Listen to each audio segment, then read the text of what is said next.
Hear you. Okay, my name is Yeah. Tracy Porter. I live in Danby, Vermont on South Main Street, across from Fuller Sand and Gravel. And he was granted a Act 250 permit about 11, 12 or more years ago to reopen a closed pit. And ever since then, our lives have been miserable here in the village of Danby. We are inundated with all kinds of dust. The smell from the asphalt plant starts shortly after 4 a.m. in the morning and continues all day. Um, he's permitted for 30 to 60 trucks to go in and out every day.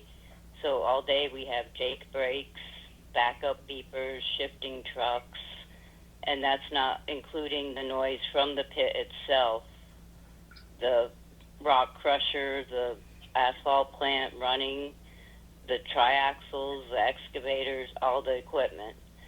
It's becoming, it's come to the point you can't open your windows, you can't, or you get covered with dust. The noise is horrendous, and the worst part of it is the blasting. He's permitted 10 blasts a year, and each blast shakes my house. He's done damage to not only my house, but other people's houses around the pit. And Act 250, myself and a lot of other people in the town around the pit have contacted them about all these violations, and it doesn't seem like anything's ever done. He just continues. Um, Most of us weren't even aware there was going to be a pit up there until after the fact, after he had already gotten the permit. And people have left town because of it. Um, if I could afford it, I would move. It's unlivable. Our quality of life has gone down. There's no peace and quiet. There's no clean air.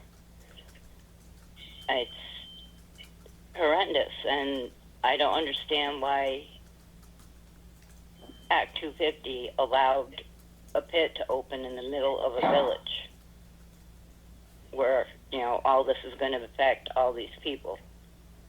And I guess that's all I want to say. It's like, please, I beg you, do something.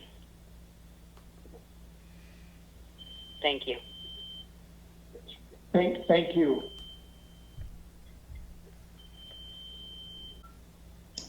Hi, I guess that's me. I can totally relate to the previous caller. My name's Lori Bernier. I live in the villages of Granville and Berrytown. I bought my property and moved back to Granville after living elsewhere for approximately a year and a half.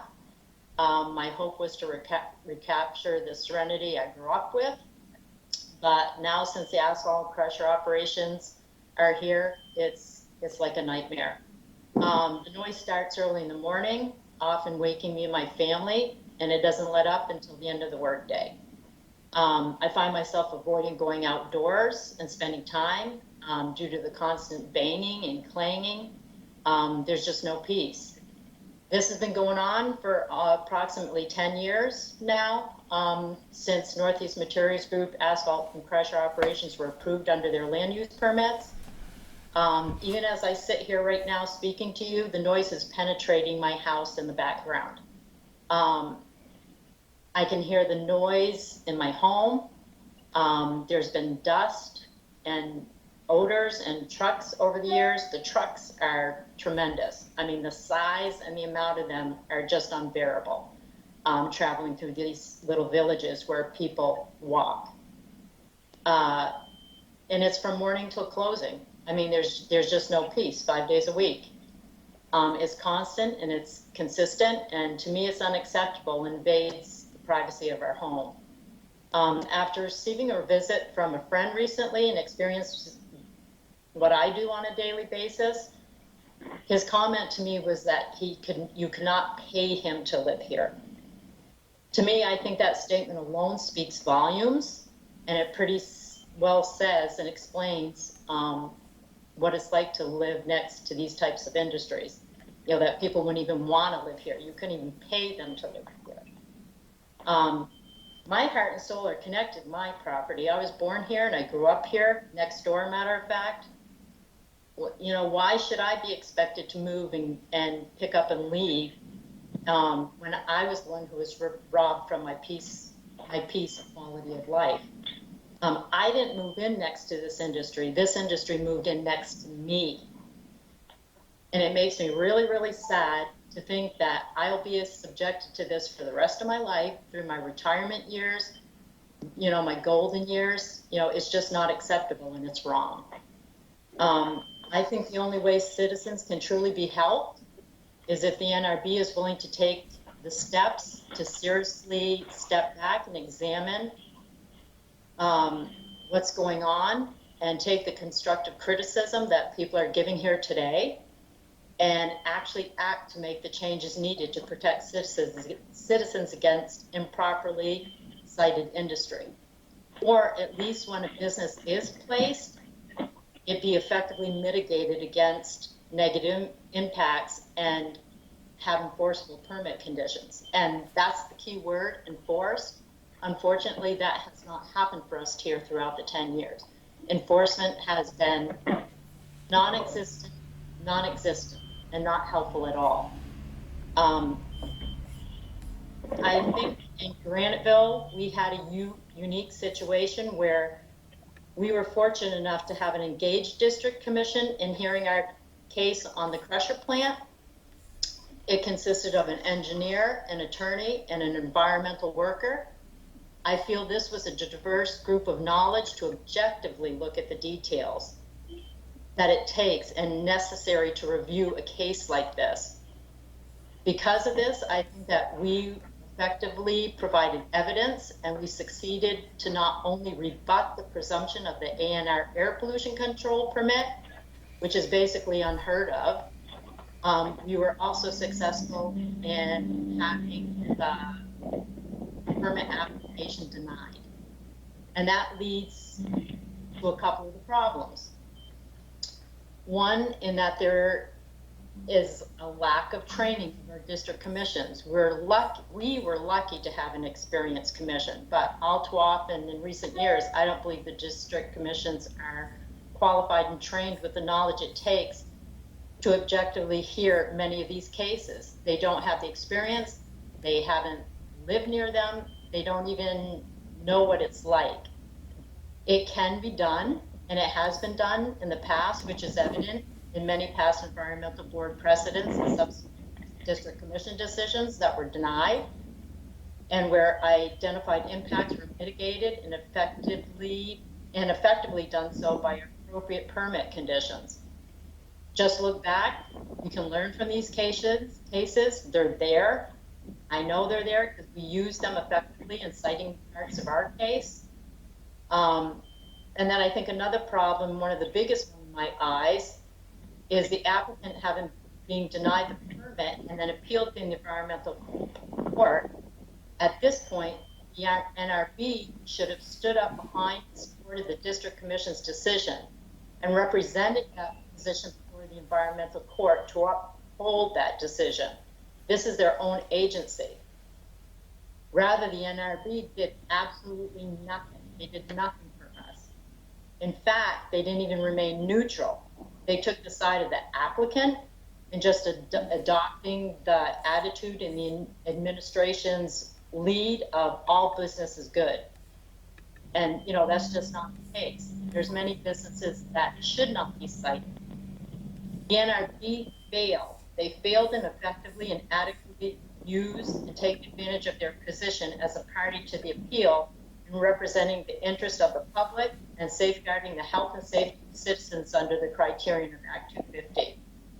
There is no doubt hearing what people are dealing with and living in industries like this is very important and should be given great attention, the attention it deserves. But until the NRB, in assuring businesses paid it appropriately, are denied approval if undue or unreasonable impacts are determined under the criteria, you're all going to be hearing more people come in front of you, as I am and the others are here today, indefinitely. So I think in saying that, I hope that you hear what we all have to say and act upon it and take it seriously rather than just filing it away, because it doesn't help residents at that point. We end up losing our quality of life and what we worked hard for. Thank you. Yeah. Okay. Hi, my name is Mimi Aoun. I own and I reside in a farmhouse located at 724 Delano Road in Albany, Vermont since 2012. My property abuts the Albany town sand and gravel pit, and we share a common property boundary of over 1,650 feet. Delano Road bisects my property for over 1,500 feet, and my house sits 37 feet back from the road. Town trucks travel back and forth over Delano Road to haul sand and gravel to the town storage garage a couple miles up the hill and to maintain town roads. I am here to describe how the operation of the pit impacts my quality of life and my negative experience with the Vermont Act 250 regulatory system with ongoing proceedings of the town of Albany's application 7R1042-2 for a 20-year extension of their current permit, which is supposed to expire in 2023. Over the past 9.5 years, the town of Albany has repeatedly violated several conditions of the Act 50 permit, including specific restrictions on extraction volumes, limits on screening and crushing, and exceeded their permitted 2-week period continuous hauling of sand and gravel. I have experienced firsthand the detrimental effects on my health, my safety, and my overall well-being, as well as the quiet enjoyment of my property. The worst impacts are from the heavy truck traffic during the month of May through August. Those repeated violations led to further exacerbating the hardship I have experienced. Excessive and unhealthy dust exhaust. When the trucks pass by, they create huge clouds of airborne dust and emit diesel exhaust that pollutes the air and permeates my house, settling on all surfaces. This hauling operation lasts from 7 a.m. till 5:30, with trucks traveling through my property every 4 to 8 minutes, depending if 2 or 3 trucks are being used. I suffered severe eye irritation, chronic nosebleeds, and severe headache due to the dust and rumbling truck noise. This required me to seek medical assistance and prescription medication for some relief. During hauling operations, especially during dry conditions, the town does not even apply sodium chloride to mitigate the impact of the dust. When I asked about it, they said sodium chloride is too expensive. Traffic and congestion. Another impact is the traffic congestion this creates on a town dirt road, causing a major safety hazard for myself as I regularly travel and walk along and across the road to the other side of my property. I was informed during the select board meeting the speed limit on Delano is 50 miles per hour, and reducing speed will only lengthen the haul time. I suggested a state highway such as Route 14 to be used for such hauling activity, not Delano Road. In addition, vibration from passing trucks have caused cracks in my stone foundation. I have gone as far to hire a engineering firm to assess actual short and long-term damage. Basically, given the excessive airborne dust and traffic, I am a prisoner in my own home during the most beautiful time of the year, and my only choice is to abandon my home to avoid such adverse conditions. Permit reclamation plan. The town has failed to implement its extraction and reclamation plan, resulting in substantially greater exposure of the open pit face, exacerbating the adverse impacts on aesthetic values and also increasing airborne dust. This goes beyond aesthetic. It is offensive to the scenic and natural beauty of this area and affects the enjoyment of my property. I recently updated my 10-year Vermont forest management plan, and the property has many trails, an active creek, and supports plenty wildlife. On more than one occasion, I reached out to the Act 250 District 7 Commission seeking their guidance or assistance to my concerns and lack of response from the town. The response was their function was to issue Act 250 permits, not to enforcement. Basically, to put it simply, we are not the police. I was frustrated, to say the least. It wasn't until 2017 that I learned from the District 7 Commission that there was an NRB enforcement agency that could help me with enforcement of the permit.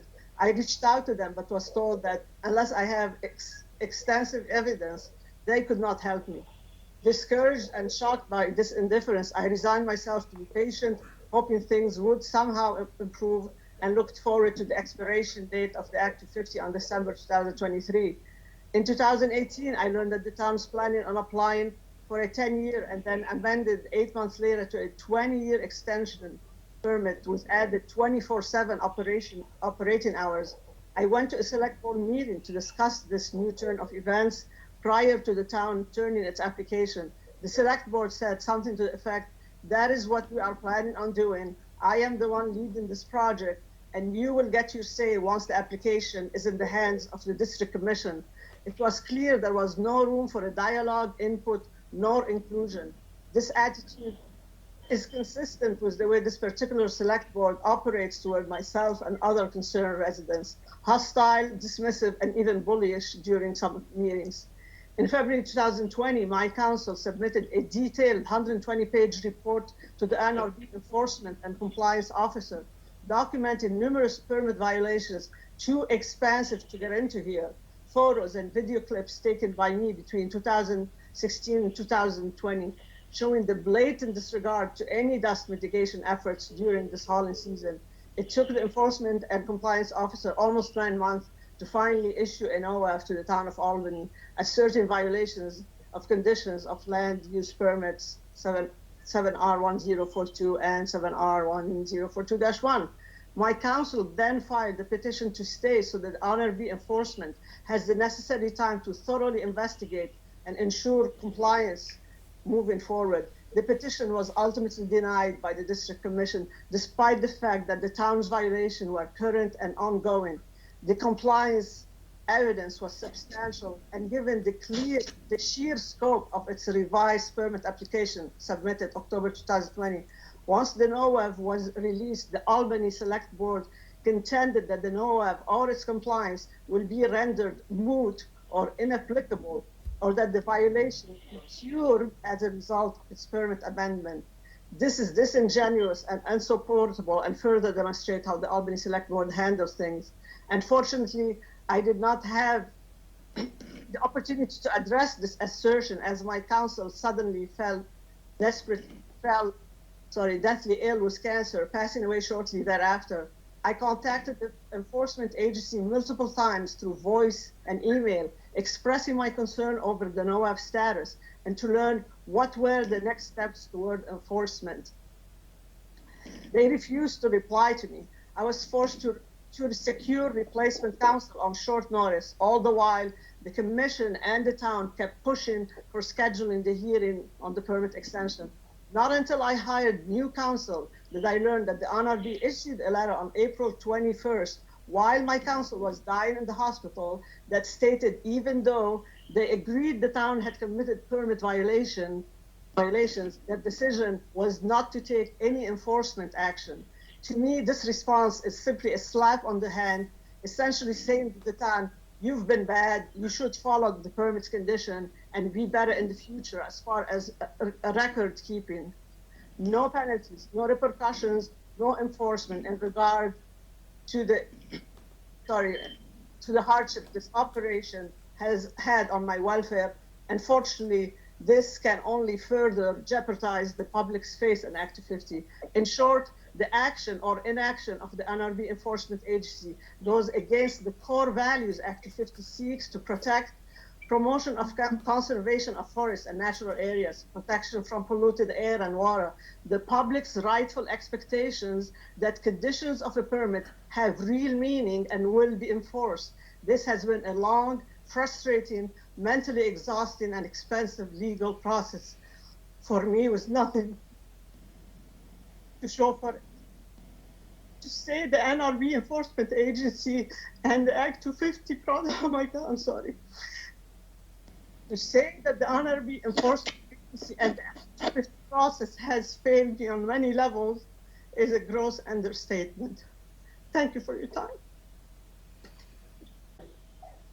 Hi everyone, thank you for making some time for us today. I'll try to make this quick. I am Emily Johnson, a Paulet resident, a local Vermonter with a passion for what the state has to offer. My fiance Matt, Quarry, and I moved to Paulet from Castleton in the summer of 2018. We love this area of the state for many reasons, but a few of them being the calm back home feel, the picturesquely restored farmhouses, locavore lifestyle, and the never-ending charm of the neighboring lush green mountains surrounding us. We've spent time and money to make our house an efficient home and making our property a place to sit outside peacefully and take in all the great outdoors that Vermont has to offer. Unfortunately, some of the common content from our lives has dissipated. About a year ago, the neighboring gravel pit, unknowingly at the time, opened the face of the pit to the west of our property. It opened up a funnel to blow fine particulate dust anytime the wind blows. This dust has encroached on nearly every inch of our property. If you're outside when it's happening, you can feel it crunch between your teeth. This continued through the winter, coating every snowfall with a sandy shade of dirt. Fast forward to this spring. After what felt like some convincing, we were finally able to get some representatives to visit our property from 250 and Air Quality Division. We have been documenting the dust issues via photos and videos. Videos that show sandstorms rolling off the hill and swallowing all of the green lush and everything else standing on our property. This is the documentation that convinced these folks to come and assess the situation. The operator of the pit was issued 8 compliance directives with deadlines, the most impactful and important one to us being the mitigation of dust coming onto our property. This had an immediate deadline issued on July 6th stating, must immediately take action to prevent windblown dust or dust from crushing and screening activities from drifting off the Robley Farm Quarry property and onto the Quarry property. Actions include, but may not be limited to, reclaiming portions of the quarry where the dust is being generated by regrading and seeding or application of water, calcium chloride as dust control measures. So let's fast forward to just a couple weeks ago, September 6th. As the leaves begin to thin with anticipation for fall, we're once again inundated with a sandstorm, which has also been documented. We have had promises from the state support about these issues and how it's unacceptable. We've also been told we're low on the priority list and there's bigger fish to fry, essentially. The one coming to fruition feels to be the latter. This state totes their commitment to clean living. If this is of any indication, how are these issues still not resolved? Why are our names able to be disclosed to a multiple time violator for reporting clear violations impacting our health?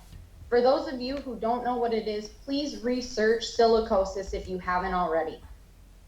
But these violators, they're giving a heads up as to when their next compliance visit is. The methods in place seem to be nothing more than a farce. Entirely too frequently, I am reading reports of other folks throughout the state with similar and more severe issues. Rocks coming through residences' roofs. How are these issues not being covered with such a force that proves our state's commitment to the people, their health, and safety, that they care, they matter, and they're safe? We don't need to become victims of a freak accident or an irreversible detriment to our health from someone else's negligence. Where is the accountability, the follow-through, the passion? Most businesses operate under a safety-first motto, safety above all. When will this state operate under that assumption?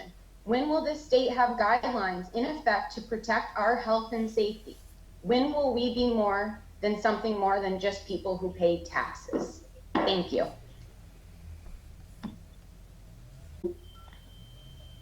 Yes, my name is Mike Westo. I'm also from Paulet, and I'm also a adjoining landowner, as Matt Quarry and Emily Johnson are, to the Rob Lee Farm Incorporated Sand and Gravel operations. I believe all of the Act 250 enforcement and legal people that are part of this meeting today, which would be Aaron Brondike, Greg Bulbo, Michael Stickney, and Allison Stone, they all know me.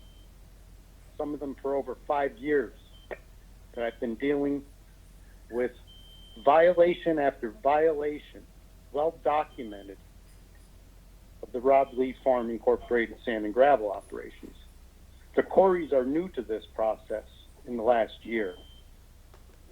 I have watched the sand and gravel operation over-excavate the stated limits of excavation on multiple phases and locations of their 300-acre tract. I have watched them encroach into my property, rip out trees, change original contours, and destroy vegetation. I've watched them do it on an adjoining neighbor's property in the same manner.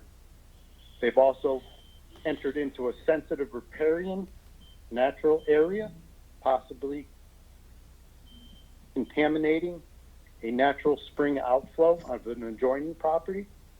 I have watched them bury stumps and tree-linked material in non-designated areas, possible contamination of groundwater. I have seen dust from the open exposed surfaces of which are supposed to have erosion control methods in place according to the LUP and the criterion set forth. I have seen silty, turbid water on multiple occasions, complete with videos, pictures, and analysis, dump into the waters of the state and eventually reaching the Meadowy. All this has gone on for the last 5 years with almost no help from Act 250 enforcement. It is only recently that things have started to move in a direction where they may be forced into compliance. The core mission statement of the NRB prioritizes protecting the natural environment.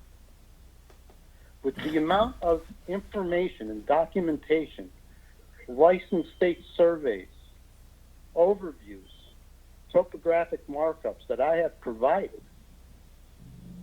to enforcement, to be at this point in time is absolutely unacceptable. I have over 40 years experience in construction, dealing with landfills, Superfund sites, crushers, screens, engineers, consultants. So I'm not just here to have something to say that I feel negative about. I have been told that the operation has operated within its limits because the attorneys for the operation have said so, with no documentation provided to me, no written amendments to the original LUPs or criterion. The gross failure of quantitative, objective review of this entire operation. And it's been going on since they have started.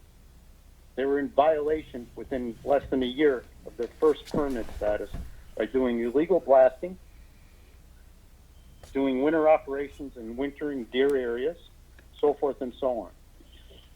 The backside to all this is that the town of Pollitt and neighboring towns purchased material from this pit. So, Vermont taxpayers are funding the operations of this sand and gravel pit, which is in violation of maybe all of their criterion and conditions set forth in their LUPs and their applications. It's unacceptable. I've shortened what I've had to say because I could probably speak for 3 hours for the rest of the days left in 2021 to say what I really have to say. I hope everybody hears this. Enough is enough already. Thank you. Thank you. Okay, I don't even know where to start because we've had a lot of more serious issues than even these other people. Not that I don't feel for you, because I do. I actually was hoping, Don, that you could have a little visual, and I'm going to start out quickly by telling you our address. It's 999 Blissville Road in Castleton. Okay, our house was built around 1778. That was back when the Declaration of Independence was signed. We moved here in 1992. It was a very quiet, peaceful area. We did realize there were quarries behind our house, but we were told that they were inactive and would not be opened again. Well, I'm going to put this picture up so that hopefully you can see it. It shows our house. And you can see an area behind it where my husband's fingers are right here, where you can see it's just open. We have a greenhouse back here. Skip forward a couple years. This is what our property looks like. You can see the amount of rock, waste rock that was dumped behind our house. Okay, this forms like a mountain. So you can just imagine all the noise, dust, dirt, truck noise, beepers. And we haven't even gotten to the blasting yet. This blasting has gotten really crazy. We have had the rock fly out of the quarry on numerous times in 2003, 2006. Numerous times in between where it has landed on our property hit houses across the road. It has cracked our foundation, cracked our sheetrocking in the house, and it has endangered our lives because numerous times we were out there. We have contacted everybody in the state, all the police, every representative, everybody in office. And this last time was in July 16th of this year. The rock landed in our yard. It went through a roof across the street from us and came through the floorboards in the attic and was hanging out on the second story ceiling. My husband's going to hold up a rock just to show you. This is one of the smaller rocks that landed, okay? We had a rock land almost, they said, with the trajectory, about a half mile away from the quarry. And as I showed you those pictures there, you can see how high that berm was. The quarry sits down below that, so you can imagine what force it took to blow that rock from inside the quarry up over that giant berm and out into the neighboring yards. And it landed probably about a foot. My husband had to duck. He heard rock whizzing over his head. And he can show you on this picture, it landed about a couple feet from where he was standing. And if he hadn't ducked, it probably would have hit him.